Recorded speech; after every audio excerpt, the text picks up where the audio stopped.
Welcome to another episode of the Daily Wisdom Words podcast. I'm your co-host, Neil Torretti.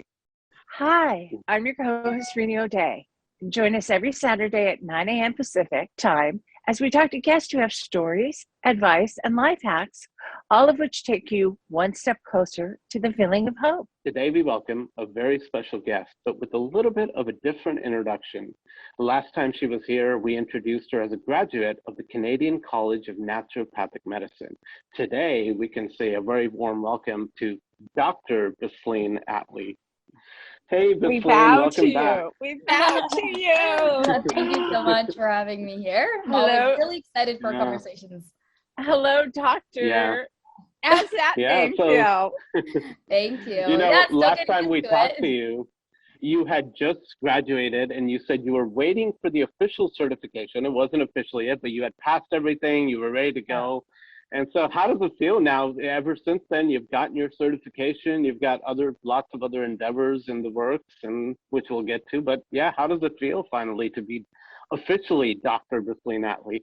Yeah, and I mean, it's very exciting. Like, this is what I've been, working towards for many, many years. So it feels really great to be in this spot. But it's interesting, right? As soon as you accomplish one thing, your brain is like, okay, let's go for the 20 other. Right. And so I feel like I've already passed that whole. I know. I don't know that. Sorry. Yeah. It's been second, first year for years. Yeah. And so I guess now I'm kind of just going through the challenges of being a new practitioner and having my own practice and being an entrepreneur and really just trying to learn the balancing act of all these hats and just trying to just see how I can make that big impact in that world that I've been just really waiting to make. Yeah. That's fabulous. I'm so proud of you. Yeah. So you explained last time you were here, but for anybody who missed it, can you reiterate what a naturopathic doctor does? Like, do you help people say that word? Because, yeah, sometimes I totally do. And so a naturopathic doctor is a holistic doctor. And so that's the kind of form we take in terms of medicine. And so when I specifically work with my patients, I help them optimize their diet, their mindset, their sleep, their exercise, and really try to treat them as a whole in order to help them get to great mental health. And then, as a naturopathic doctor, I also conduct physiological assessments via blood work to make sure everything in the body is internally functioning okay. And so it's really taking that whole body approach to make sure that everything is functioning in the way that it should so that people can feel their best. You're clearly obviously very passionate about mental health awareness. And, last time you were here, you touched on things like your own depression that you faced for many years. So I think it begs the question that what made you want to become a naturopathic doctor instead of going into that psychology route or psychiatrist or a life coach or something? Yeah. So, I think the really big thing was a lot of it has to do with my experience as well. And so I really found that when I, optimized my lifestyle, that's when I found the biggest change in my mental health. And also today, what we see in mental health care is a lot of people only think that there's two options, which is therapy and antidepressant medication. And so, but the thing is that we're missing this whole middle piece, right, about optimizing your lifestyle and teaching people how to eat for their brain and the movement they should be getting and that they should be sleeping well. And all of those things play such a big role, but we're missing that huge piece. And so I really think that if we want to elevate mental health care and to help people feel they're truly their best, then we really need to kind of keep these pieces in mind. And so that's why I kind of went the naturopathic doctor route, is because I'm seeing this need and gap of holistic mental health care that really needs to kind of be addressed. That's so okay. So crucial. Yeah, I mean, right there, that just said it all. Is right there, because we do have this mindset is if you're not in therapy and you're not on antidepressants, you're not going to get well. Yeah. But it is. Can you talk about the mind-body connection? Yeah, I mean, this is one of my favorite subjects is the mind-body. Yeah. I mean, one of the most relevant and most important mind-body connections coming out is really our gut and our brain health, right? And what we're seeing now more than ever is, you know, our gut has these like little microbes that line our intestines, and they secrete hormones and neurotransmitters. We have like 100 million nerve cells all lining our gut. We have more gut microbes than like cells in our bodies. And so everything that we eat, and I think we talked about the gut brain connection a little bit last time too, everything we kind of eat relays back to the brain. And so that's one of like the easiest ways to think about that gut, that brain body connection. But I mean, it goes for everything else, right? I really think that our mindset and what our thoughts think, it relays back to our bodies. And then if your body is not feeling well and you have conditions and different conditions and diagnoses, then all of that is not going to make you feel so well mentally, right? And like mental health, No, I was just wondering, do you have clients that have body dysmorphia? Body dysmorphia? I haven't dealt with too much body dysmorphia yet, but I do see that my patients who, you know, are more on the anxious side of things, they can be a bit more attuned to their body and their weight, and being a bit more conscious of that. Right. Okay. Yeah. No, that makes sense, because, you know, for many years, I have this biggest misconception too, that, physical problems are like related to the body and mental problems are all in the mind. And of course, then, you know, as we all learn more and become more aware, it's not that simple. They're all connected, right, in their own way. And one thing definitely affects the other. And speaking of like learning things like that and becoming more aware, I know you've often said that it almost took you like 10 years, right, to learn to properly navigate through certain mental health issues. What would you say are some of the most significant things you learned in those 10 years, apart from, you know, the education and formal education? Obviously you became a doctor, but what are some of the maybe misconceptions you might have had that got cleared up, and maybe something that you weren't as well informed about before you began this journey?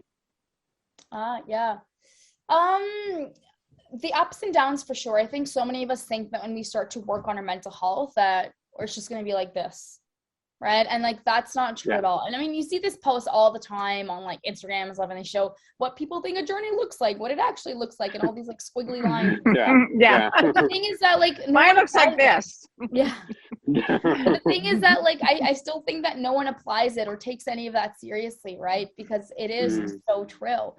And I think, but even today, I'm still learning to deal with that struggle, right? Because there's so many emotional ups and downs I'm experiencing starting my own business. And I'm like, this is all a part of that process, right? And so the ups and downs are such a normal part of it. And I think another big thing too is just like normalizing our negative emotions and normalizing sadness and anger and all that, because I think that we still don't. And a lot of us tend to freak out and think that there is something wrong with us if we are experiencing those emotions, when it's just like, no, like you've had something negative happen to you. It's totally normal to feel sad, right? And again, even sometimes I still struggle with this too, right? Because I think our society too is just so big on like positivity, right? Which I'm also big on, but I'm like, bring that in after you've let yourself experience that emotion, because it's important for you to experience it too. I think those two things are really big. And then also just knowing that the work never stops. Like, it's not like you've done enough now. It's like you have to wake up and put in that work every single day, because our minds are a little bit wacky, right? And when our minds are left to their own will, they will go towards negativity, because negativity is comfortable. It's safe.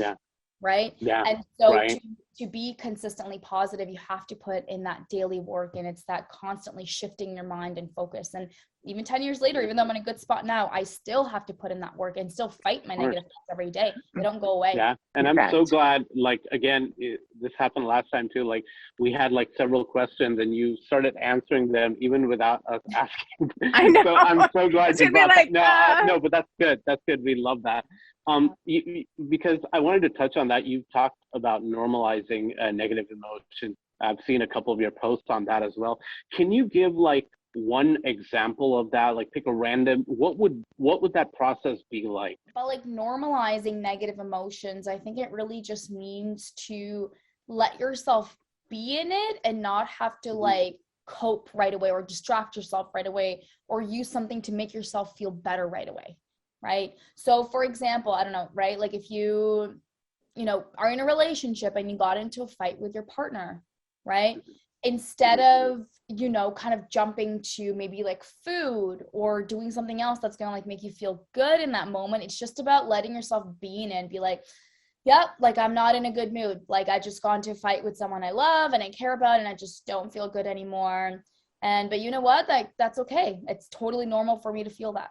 And just let yourself be in it. And then if you're finding that feeling isn't going away as you kind of go back to your day-to-day tasks and routines, then maybe implementing that positive routine and positive action and doing something about it. But what happens with a lot of us is that most of the time, these like day-to-day negative moments and anxious thoughts and stuff, they do diffuse and they go away on their own. Yeah. Right? And Exactly. we don't even need to sometimes implement some coping mechanisms. It's just more like just letting that emotion kind of diffuse out sometimes. Yeah. I know that one coping, like you talk about, and this is part of the same, like, question is like, one video you made was categorizing your negative emotions, and you said perhaps even giving them their own identity. Yeah. So, I mean, giving them, the reason I like to give like negative thoughts for some people and give them that option of giving it an identity is because it just helps to separate them from you. Because a lot of us, we think that if we're thinking a negative emotion or a negative thought, that is who we are. But it's like, that's not who you are. You are not your negative thoughts.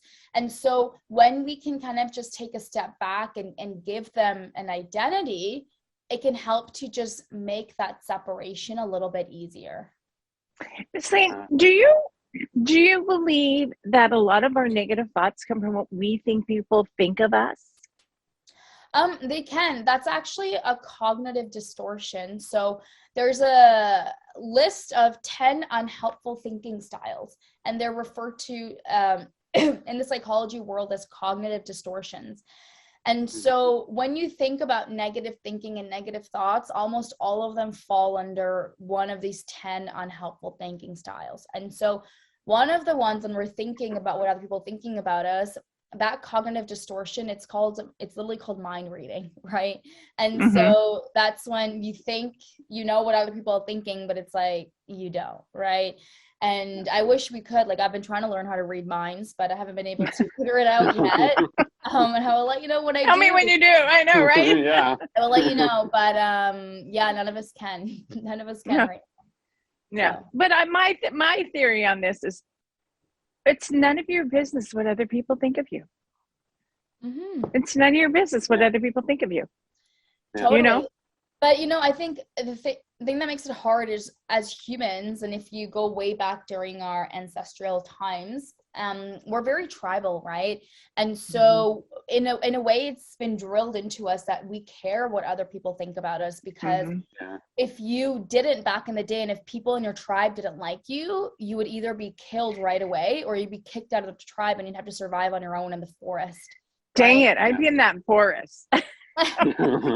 Yeah, and so it's like that's what's kind of stuck in our heads, right? And so when we feel like people don't like us, it can almost literally feel like a life and death situation when our society just isn't like that anymore, right? And if people don't like you, it's actually okay, but our mind reacts in that very like primitive way. So it can be really great to like bring this into awareness when you start to have thoughts about that. Well, that leads me to the next question. Can you talk about the enteric nervous system? You ask it. No, I might be saying it wrong too. No, you ask it. Ask her. I might be pronouncing that wrong, but I saw you talk about that, and I thought you could expand on that a little bit. I think it's called enteric nervous system. Yeah, enteric nervous system. Yeah. Okay, that's got it right. Yeah, so that's your gut's nervous system, and that has a direct interaction with your brain. So as I was mentioning before, your gut has like 100 million nerve cells, and your gut is also releasing hormones and neurotransmitters, and so they all directly communicate that to your brain, right? And you also have your vagus nerve as well, which kind of connects down from your gut all the way up to your brain as well. And so there's that's really important, that nerve. Yeah, the vagus nerve is, because when that nerve is stimulated, it helps put your body into a parasympathetic state, which is your resting and digesting state, versus most of us, I mean, we end up staying in our sympathetic state, which is our stress state. And so one of the ways to activate like the vagus nerve is to do deep breathing exercises, right? And swaying.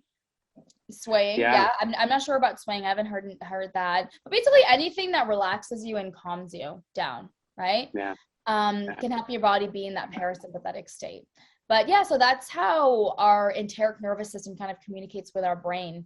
And so just like, you know, we think that our nervous system only has to do with our brain, but it's like, no, your gut has its own nervous system too. The gut. Can you name some like really good brain foods as they call it? Like I've seen so many different options and so many different, like, I don't know, sometimes confusing. Wait a minute, this article said this. Now this article is totally contradicting itself. The biggest tip is to really just increase your healthy fats and proteins and to cut the carbs.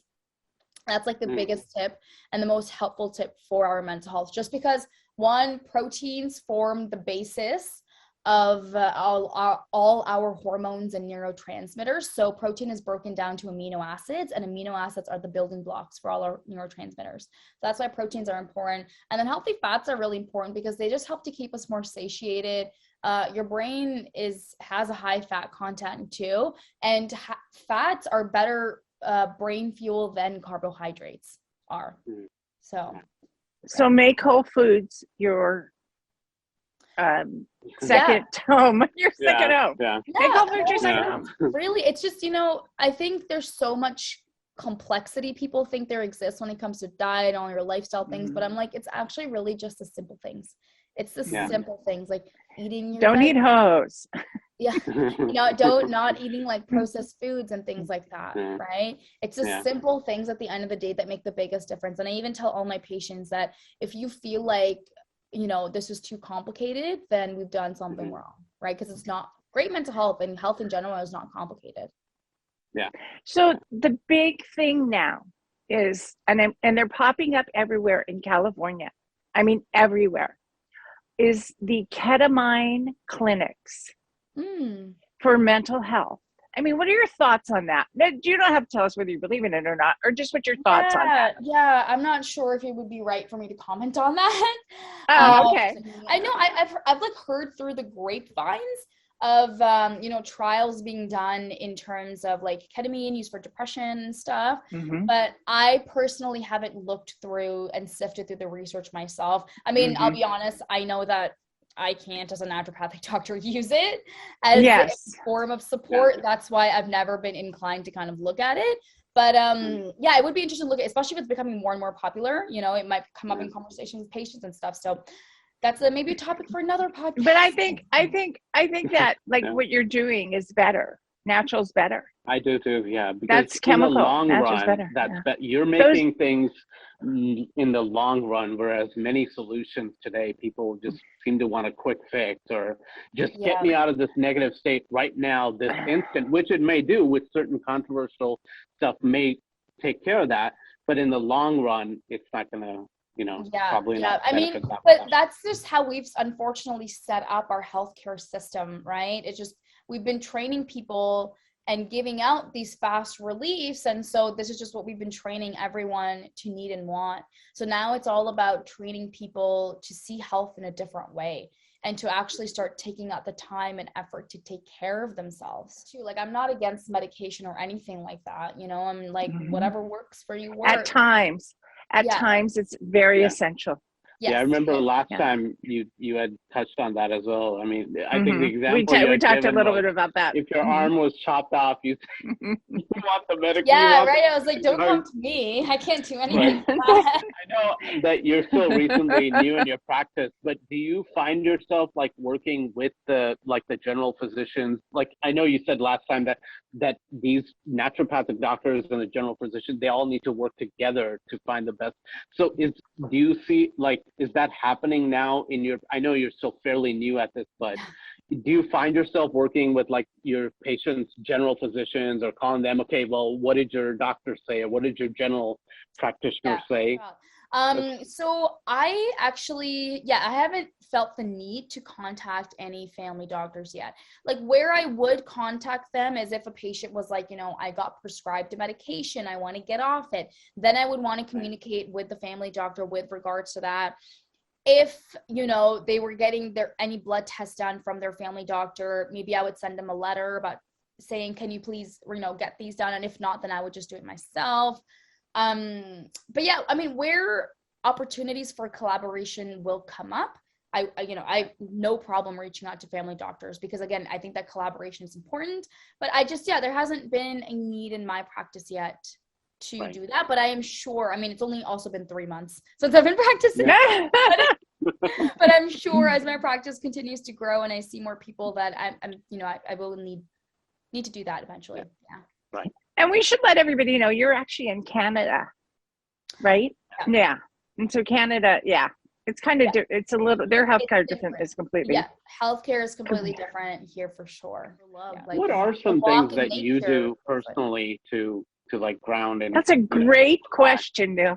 That is a great question. Yeah. So I have a combination of different things, and I'm always experimenting with new things too. Lately, I am in love with nature walks. I have a husky, so I'll drag him along.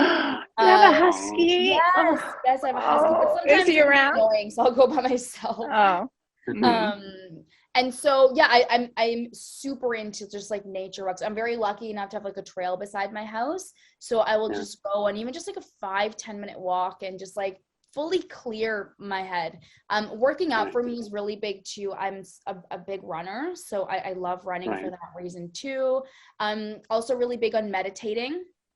And I find that I've been meditating for about 6 years now, pretty consistently. And I've really noticed that over the years, I'm able to get myself back to that place of just like having a clear mind so much faster, by taking those few deep breaths, which has been really great. Journaling too. I find that if there's a lot going on in my head, it's just so nice to get it out onto a piece of paper. And then I also am always listening to lots of like positive speeches, motivational things, and just trying to feed my brain with as much positivity as possible. And then, making sure I have a good support system around me that I can occasionally to very often vent to, because that is very needed sometimes. So those are some of the things that I do to cope. And, even the patients I work with, I tell everyone, right? Different situations cause like different types of stresses. It's always great to have multiple coping strategies. And when you're specifically finding like specific situations are coming up over and over again that are like triggering you, or you get upset by, it's like, what's your strategy and plan around it, coping strategy around that, right? And the more coping strategies you can have around difficult situations, the easier it will be to regulate emotions and get yourself back to that place of positivity. That is, oh my God, I love that. You brought that up, because so many people, it's like we were talking about it earlier, like so many people want that one miracle method, like fix everything. And it's like that never, ever happens. There's never just one thing, right? So I'm so glad. And Dr. Bisleen is not going to knock on your door and save you. Yeah. You're not, she would love to, but it doesn't work that way. Yeah. No. You have to want to save yourself and go see her or someone like her, whatever country you live in. And I love that this is really a big word in the mental health field, is triggers. Yeah. So, and you did mention like figure out your triggers and then what? And then like, make a coping strategy based on, or just a strategy in general, right? A lot of what I do in my practice is I help my patients set up and create strategic plans around difficult situations and help them put in the right systems in place. Because I always love to emphasize the fact that we as humans, we can withstand a lot of pain and turmoil and hardship, right? But it's all about making sure you've developed the right systems in place and you have the right strategic plans in place that can help you cope with difficult situations. And that's where I think a lot of us kind of lack. And what do you think of kids and social media? Oh yeah, I feel like that could be like a 10-hour podcast. Okay. We're ready. We'll do that. But I got my coffee. in a couple months, yeah.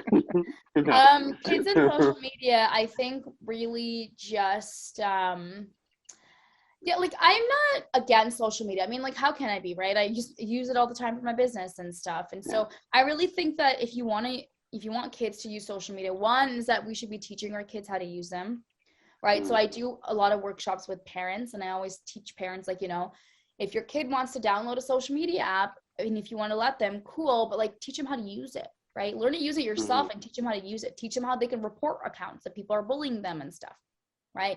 And so kids need to be taught how to use these apps and not just like be given something really addictive and be like, okay, figure out how to use it, because they're going to use it in the worst way ever. They're going to fall into the addiction trap. And so I also think that, giving kids like the time limits on social media and stuff is very important. I even encourage parents to do like social media check-ins weekly with their kids and be like, how is it making you feel? And that's something that we could all even do on a weekly basis with ourselves. Be like, how is social media making me feel? How are the accounts making me feel, right? Do I need to change anything in terms of it? And I really think that we should be using social media apps and accounts to connect with people, because that's what social media apps are made for. And if we're not using them to connect with people, then we're using it for the wrong reasons, right? So that's how we connected that's how we all got connected. Yeah, exactly. Yeah, so, I love that. There's power in it, but also you have to be using it for the right reasons and not like scrolling on it. And Yeah, speaking of, I know you're expanding your social media and all your things that you're doing, endeavors, and one of them is you recently started a YouTube channel, and I was the 6th subscriber, by the way. Yeah. Remember that? when you have 1 million subscribers eventually and everybody's watching it, just remember I was the 6th. But no, tell us about that. What kind of stuff that, what kind of videos will we be seeing in the near future? The first 2 or 3 that I saw are just amazing. But yeah, tell us about that. Yeah, so I mean, one of the reasons I wanted to start a YouTube channel is because I wanted to start giving information in a bit more of long form, right? I do have like a TikTok, Instagram, but all the information I give in there is more like little tidbits of stuff, right? And so one of the reasons I want to start this is to really kind of connect the information together and make it a bit more long form videos. And so again, everything that I'm going to be kind of covering in my YouTube channel is just, all about holistic mental health, how to master it. Something that I'm shifting actually in my practice and my business is I'm starting to shift like the population that I'm targeting and working with. So I do a lot of work in schools, working with young people. And so the big population I want to start working and supporting are parents and young kids, and really just helping families develop great mental health, because when you can have parents have great mental health, then it just radiates towards the children too. And so I'm going to be shifting a lot of my work to support parents. And so I love you. Where were you? Oh amazing. My God. My oldest is 28. No, he'll be 29 in 2 days. So where were you? I needed you. Yeah. And it's so, I totally feel it. And I love that in a way you brought that up, because that's what I'm starting to see is just one, in the parent community, I think there's so much shame in terms of getting help, right? Because as soon as a parent gets help, it's like there's so much backlash from other people, and you're expected to, as a parent, especially as a woman also, right? Like figure it all out yourself. And if, God forbid you get any help, it means that you're not a good parent. Like you don't know this. But the thing is that who is handing out the workbook when you leave the hospital with a child as to here are the instructions on how to take care of your newborn? No one, right? Either you Google these things up or that's the easy part. Yeah.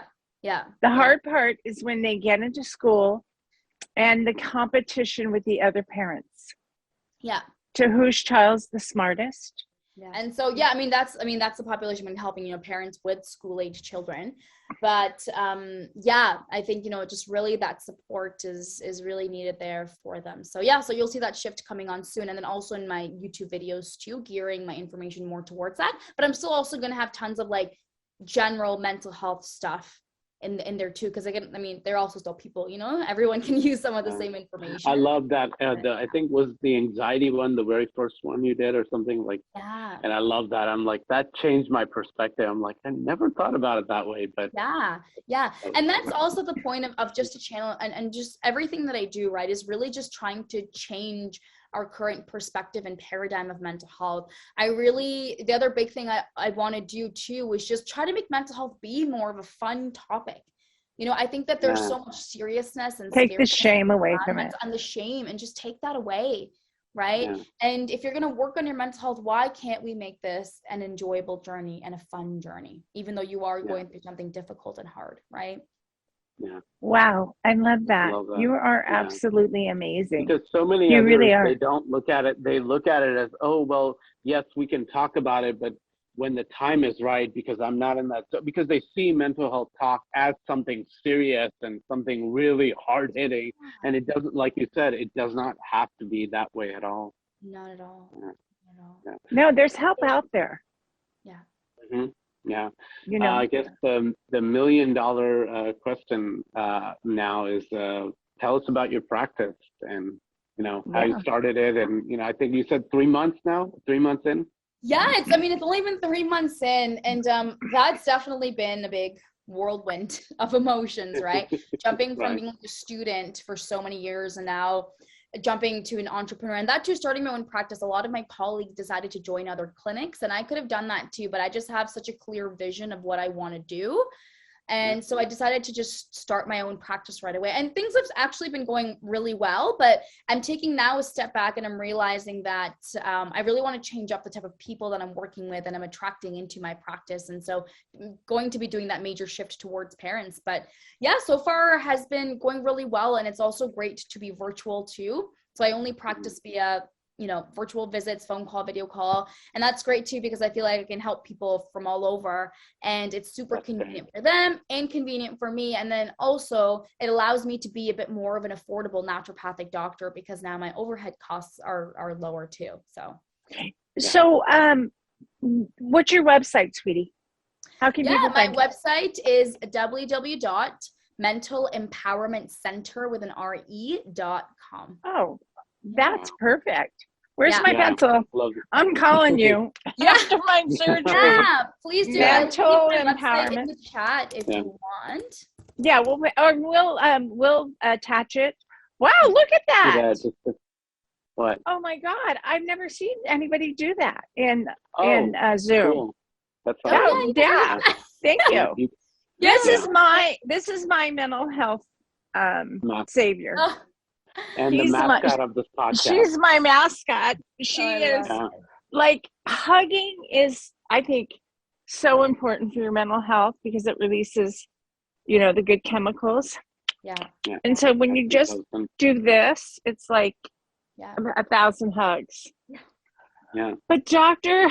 Bisleen Attli, the gorgeous, beautiful soul that we have come to love, will you come back? Because I would love, of course. Oh my God, the parent, we aspect. Could have like 10 different things you mentioned. We could have separate episodes. Totally. And the parent one. We should, give me a few months. Let me get this rolling. Yes. This year, beginning of next year, to have another one where I'm way more well-versed in the parent realm of things. We can even do a specific podcast that focuses on that.